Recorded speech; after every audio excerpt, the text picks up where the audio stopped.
Hey everybody, Mark Anthony Germanos. Today I'm presenting Microsoft Bitlocker, which is a feature in Windows 10 that lets you encrypt your hard drive. Sometimes we call this encrypting data in place, and sometimes we call it encrypting data at rest. We start in Windows Explorer. You right-click the drive you want to encrypt, which in this case is the C drive. Then we choose Turn on Bitlocker. We decide where we want Windows to save the recovery key, and I choose to save to a text file. Microsoft is going to give this text file a rather cryptic name, which is a good thing, and I'll explain why in a minute. But for right now, let's just remember to save this key to somewhere besides the C drive. So I'm going to save it. Then Microsoft asks if I want to encrypt just the part of the drive that has data or the whole drive. I'm choosing option A, just the part of the drive that has data. In the next box, we get to choose if we want the new encryption mode or the old encryption mode. I choose new. We also have an option to run a system check, which is kind of like running a virus scan when we restart the computer. I turn the checkbox on and then restart the computer. So here comes a restart, and I'm about to launch the second video.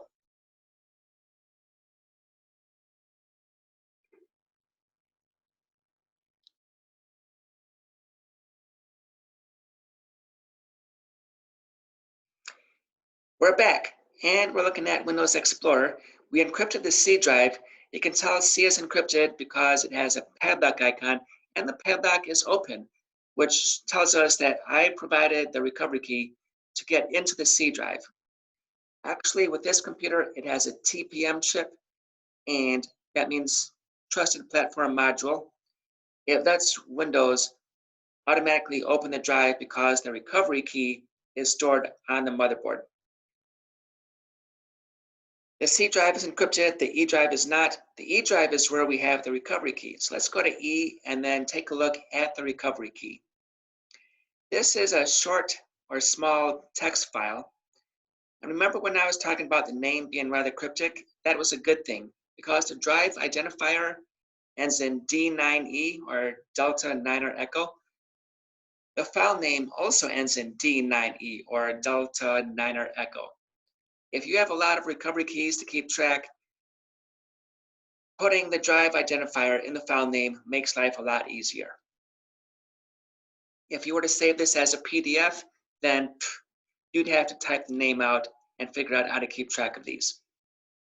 We also have a recovery key, and this recovery key is 48 characters, and it's all numerical, which is a good thing. As if I take a drive out, then connect it to another computer, I get prompted for the recovery key. And I know recovery keys are always 48 characters and they're only numerical. That's a good thing. It's also a good thing to make sure you do not store your recovery key with the actual computer. And that's because if somebody steals the computer, they have the computer and the recovery key. They would take out the drive, connect it to their computer, and then use the recovery key that was also in the bag to get into the drive. Make sure you store the recovery key away from the computer. That way, if somebody steals the computer and they pull out the drive and they connect the drive to another computer, they can't do anything because they don't know that 48-character recovery key. Bitlocker.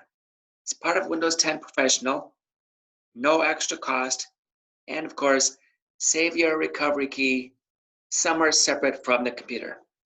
Mark Anthony Germanos, stay safe out there.